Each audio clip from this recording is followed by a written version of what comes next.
uYoshua ethatha intambo kuMoses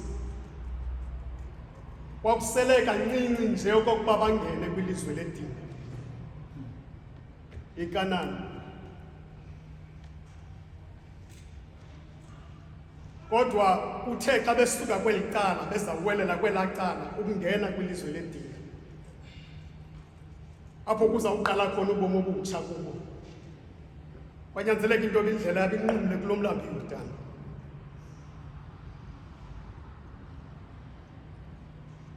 Kulapho bathe xa benqumla kulo mlambo iYordani zathi zakunyathela inyawo zababingeleli abathwele intyeya yomnqophiso kaThixo elinxwemeni lalo mlambo asuke emamanzi, ngoba uThixo uzawuqala into entsha ngaba bantu.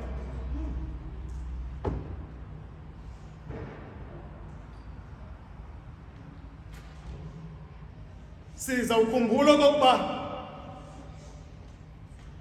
nangelaa xesha uEliya ezawuhlukana noElisha kubekho into eyenzeka kulo mlambo.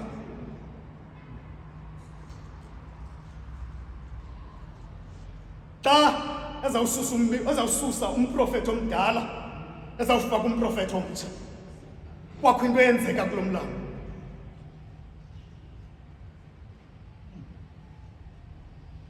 Ngoba lo mlambo lona ngumlambo soloko unezinto ezintsha, mlambo iJordani. Sizawukhumbula okokuba uNahamani ushiye imilambo edumileyo eDamasko. Hayi man. Wazowuhlambulula iqhenqe lakhe kulo mlambo, yatshintsha inyama yakhe endala kwavela inyama entsha yosana kuye, qala ubomi obutsha kulo mlambo.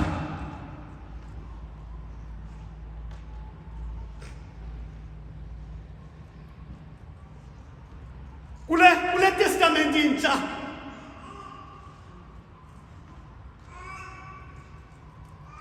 baba wabamnandi boma, xa uThixo ezilungiselela abantu bakhe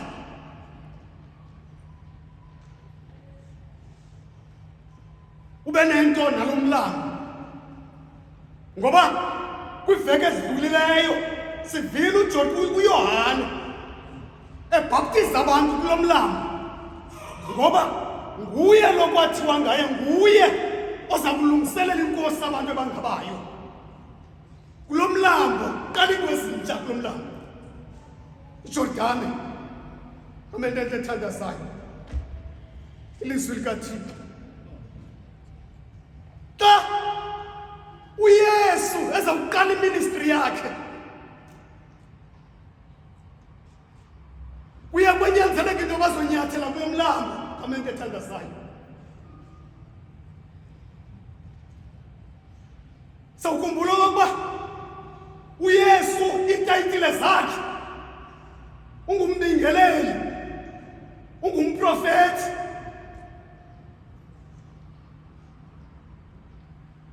Yaye ezo zinto zizinto ezazikho ngexesha lomnqophiso omdala. Ngoku kuzawubhangiswa ababingeleli nabaprofethi bomnqophiso omdala, kungenwa kubingelelo obutsha. Kwanyanzeleka into bazonqumla kulo mlambo iYordani. Amende ethandazayo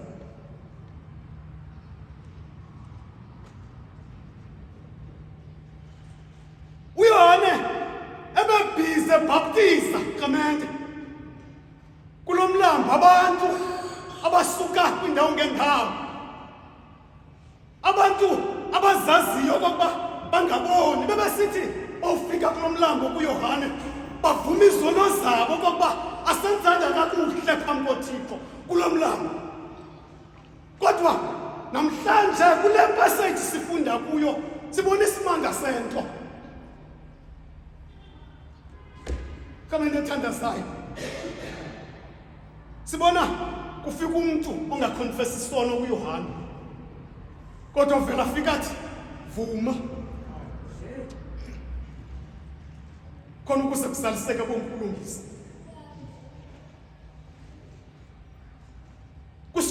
thina sobabini Yohana ukuba siyenze lento.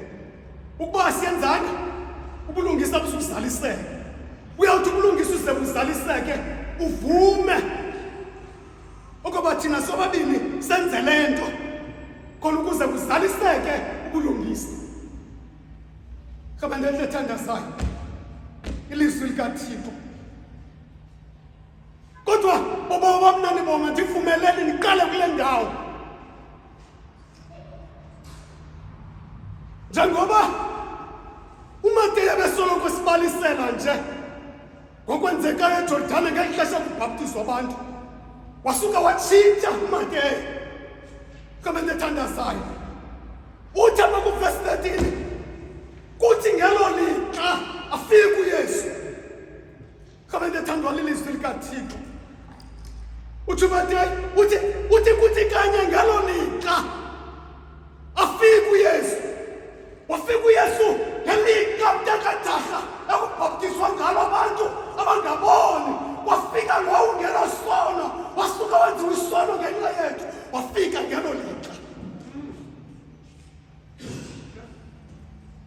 Fika eJordani khona boni abantu abavuna izono zabo. Wafika engena sono waphakathi kwabo ngelo lixa. Tama niva kahle lo ndithetha. Wafika ngelo lixa. Cha Nkosi. Phakathi kwamaxesha akhoyo kumaGrike.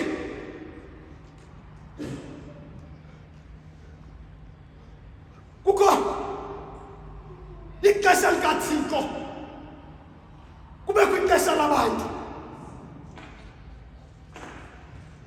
Kama ndithandazayo ilizwi likaThixo. Kukho ixesha likaThixo kube kwixesha labantu. Ngoku apha xa esithi ngelo lixa wafika uYesu lixesha likaThixo elo. Kama ndethandwa lilizwi likaThixo. Ixesha likaThixo uThixo ngokwakhe ezoba phakathi kwabantu esenyameni. Kama ndethandwa lilizwi likaThixo. Ixesha likaThixo. Ngelo lixa wafika uYesu. Kamente akhona amaxesha apha ebomini bethu ibe ngathi sisodwa asinamntu kodwa kuthi ngelo lixa afike uYesu. Kukho amaxesha okuba kube mnyama wathi xa ujonga ngaphambili ungaboni ukukhanya kodwa ngelo lixa afike uYesu. Kama ndethandwa lilizwi likaThixo afike uYesu ngelo lixa. Kukho amaxesha afana naseBhethane apho silila khona kungekho mthuthuzeli kodwa afike uYesu ngelo lixa. Ngelo lixa afike uYesu. Afike apha eJordani. Fika eflowa uYohana. Fika eflowa besiza abantu bevuma. Wathi afike uYesu sajika izinto.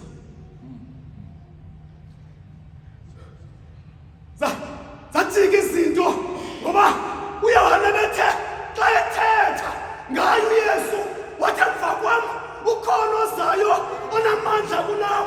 Njengoba mna ndinibhaptiza ngamanzi nje yena uzanibhaptiza ngomoya nangomlilo. Wafika uYesu wathi bhaptiza mna Yohana. Zatshintsha izinto. Omkhulu kunomnye wasithoba kumuntu.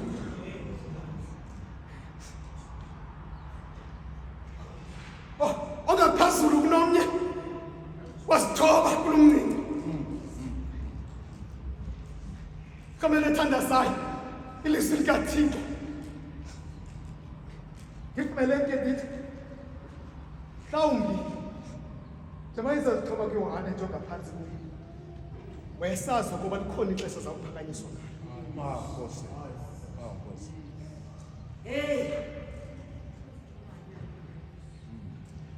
nje bezosithoba nje kuYohane buye sazi ukuba likhona ixesha azawuphakanyiswa ngalo.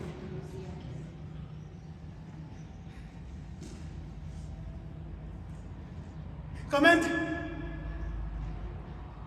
thuba likaThixo xa lifikile phaa ebomini bethu asingalivaleli thuba likaThixo. Lakufika ebomini bethu thuba likaThixo masingalivaleli comment.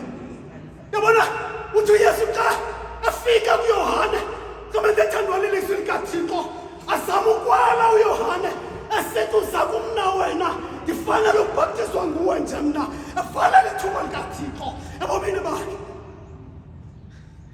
Comment ethandwa lilizwi likaThixo lakufika ithuba likaThixo ebomini bethu masivumele ithuba likaThixo ngoba ivuyeso sithi vuma Yohane okwakaloku nje vuma elithuba Yohane alolakho lithuba likaThixo vuma ke okwakaloku nje. You know, sometimes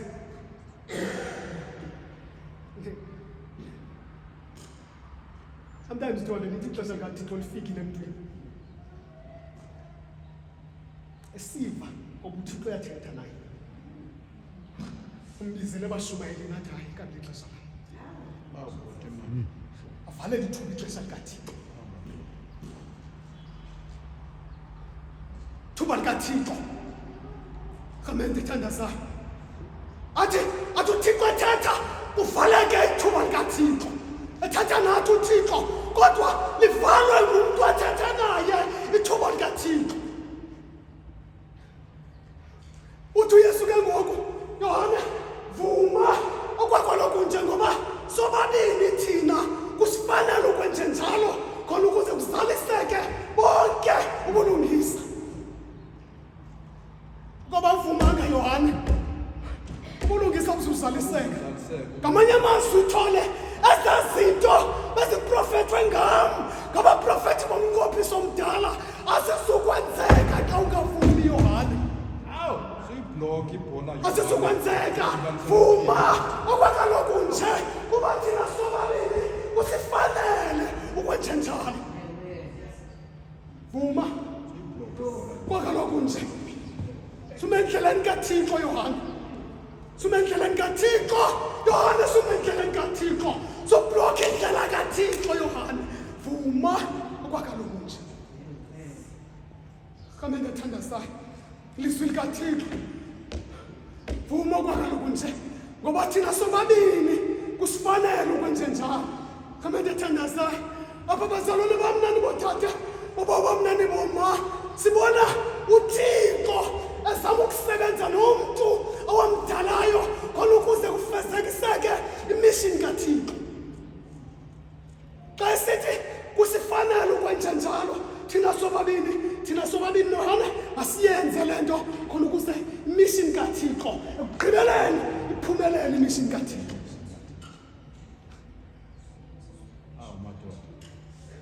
Zininzi izinto uThixo anqwenela ukuzenza nabantu. Zininzi izinto uThixo anqwenelayo ukuzenza nabantu bakhe. Xa asithi Yohane vuma ngoba kusifanele thina sobabini ukwenza njalo. Zininzi nalapha phakathi kwethu izinto uThixo anqwenela ukuzenza nathi. Thole siqala unyaka kukho abantwana bazawuya esikolweni behamba ngenyawo zisuka. Siqala unyaka kwabantwana bazawuya esikolweni behamba ngenyawo zisuka nje kuqala usuku lokuqala esikolweni uzawuyeshiqiza ehamba ngenyawo ngesando sokubili so lehlangwesi. Kodwa uThixo uthi namhlanje kuthi vuma kuba kusifanele ukwenza njalo. Madoda. Okokuba uYesu wathi kafika amahlwempu anezinto sikoba nathina ngoba singakasebenziseni naye ukunceda abo bangamahlwempu. Sikoba nathina ngoba sithi sinezinto kubekho umntana ozawudabhada enyathela phezu kwamefa ngenyawo sikhona. Xa sithi ke sobabini ukwenze njalo kusifaneleke. Masiyenze lento. Kabalele thandazayo ilizwi likaThixo. Baninzi abanye abazali mhlawumbi bakhona lapha phakathi kwethu abayazi noba bazawurejistarisha ngantoni nabanye esikolweni kuvulwa. But if we can, masivume ngoba kusifanele kwenje njalo. I doubt ukuthi uThixo angancuma xa bona kukho umntana odingayo education. Uvalelwa amathuba kwimfundo. Nomntana oya ngenahlango esikolweni, I doubt uThixo ukuthi angancuma.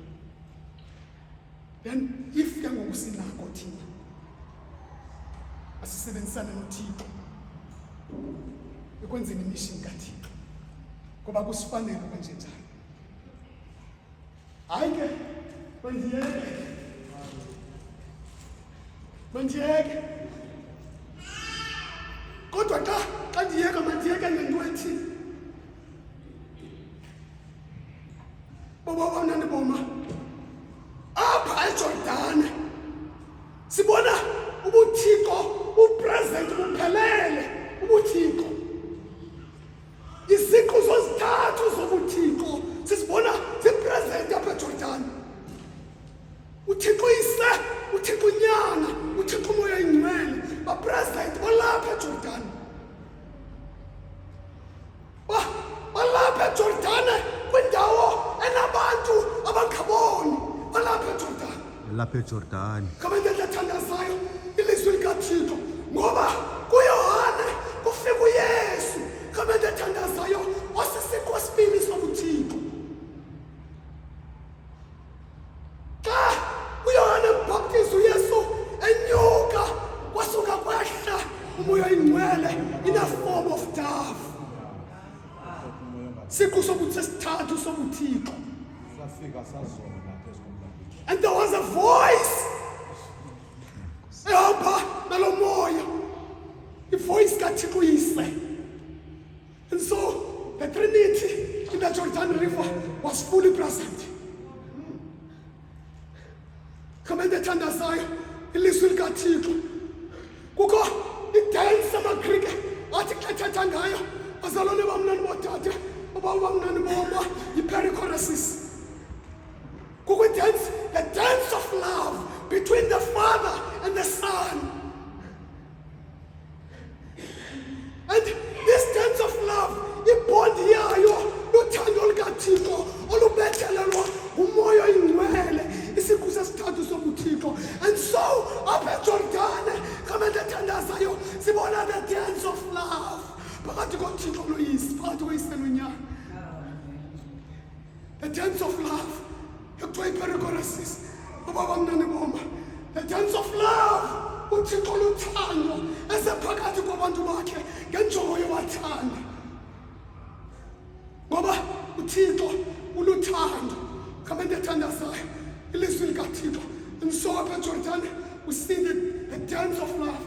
The reason kusithiwa i-dance of love bond yayo inguHoly Spirit is because of the Holy Spirit. Sikholelwa ukubana usuka kuyise usiya kunyana, usuka kunyana usiya kuyise. And so there is this double procession eyenzekayo, the dance of love between the Son and the phakathi lezo sithuba salo dance of love kwafaka lelizwi thole lisithi lona kunyana wami oyinthanda andikholisiweyo nguye. Kwafaka lelo lizwi. Kambe ndiyathandazayo ilizwi likaThixo eyona nto ndifuna ukuyitsho apha kuni namhlanje ukuthi noba imeko asivume bobini, noba utsala nzima, noba uthi wawujonga ngaphambili ungaboni, kodwa there is a son owathunyelwa nguThixo, nyama yintanda kaThixo onako ukusombululela zonke iingxaki zakho. There is this son owathunyelwa nguThixo, nyama kaThixo yintanda. Kambe ndiyathandazayo ilizwi likaThixo kukho lo nyana uyintanda kaThixo uthi xa fika kunzima kulilwa osula inyembezi kama ndiyathandazayo lo nyana kaThixo athi xa fika kunzima unyuka amaqhina nantsuku zasemnyama ahambe nawe kama ndiyathandazayo lo nyana kaThixo athi xa efika ungenanto etafuleni athi mna ndisisonka sobomi lo nyana kaThixo. He is the provider. Kwabo bangenanto kama ndiyathandazayo nyana kaThixo intando. And so ndivumela ndithi noba kwenzeka nini ebomini ukhona uYesu ongunyana kaThixo intando. Xa khona uYesu nguye othi kuthi asize kuye sonke thina sibulelekayo sisindwa imithwalo uyakusinika ukuphuma kama ndiyathandazayo. Nguye lona thola uthe xa enyuka intaba amathambo kama ndiyathandazayo athwala umnqamlezo wathi wakufika phezu kwentaba athi amadoda abebethelwe kunye naye unyana kaThixo zisindise usisindise nathi kama ndiyathandazayo. Nguye lowo unyana kaThixo uyintando athi sisindise usisindise kunye nathi. Wafela umthwalo wamabhata xa elinye lisivuma isono zalo lisithi sundikhumbule. Wafika ebukumkanini bakho wathi namhlanje yabonawe eparadesi kama ndiyathandazayo. Unyana kaThixo oyintanda uthe xa ephuma umphefumlo eqhasuka kubini ikhuselo langcwele waqina umntu ebechasene naye esithi ngokwenene lona ibinguye unyana kaThixo kama ndiyathandazayo. Unyana oyintanda kaThixo, unyana oyintanda kaThixo wamoyisa uSathana phezu kwentaba eKhalvari. Noba uSathana njani na ocinezela ubomi bakho ukhona unyana kaThixo oyintanda unawo amandla okumoyisa uSathana kama ndiyathandazayo. Ilizwi likaThixo noba uthi wawujonga ubone into yoba awunasizathu sokuphila uSathana ukucinezele kodwa ndivumele ndithi ukhona unyana kaThixo oyintanda owamoyisayo uSathana phezu kwentaba eKhalvari. Yizani ke kunyana kaThixo khona ukuze kuthi sonke ingxaki eninazo nisithathe niziphose kuye njengoko esitsho umpostile uPetros esithi lonke ixhala lenu lithabatheni niliphose kuye ngoba yena unikhathalele. uKristu Nkosi yethu. Amen.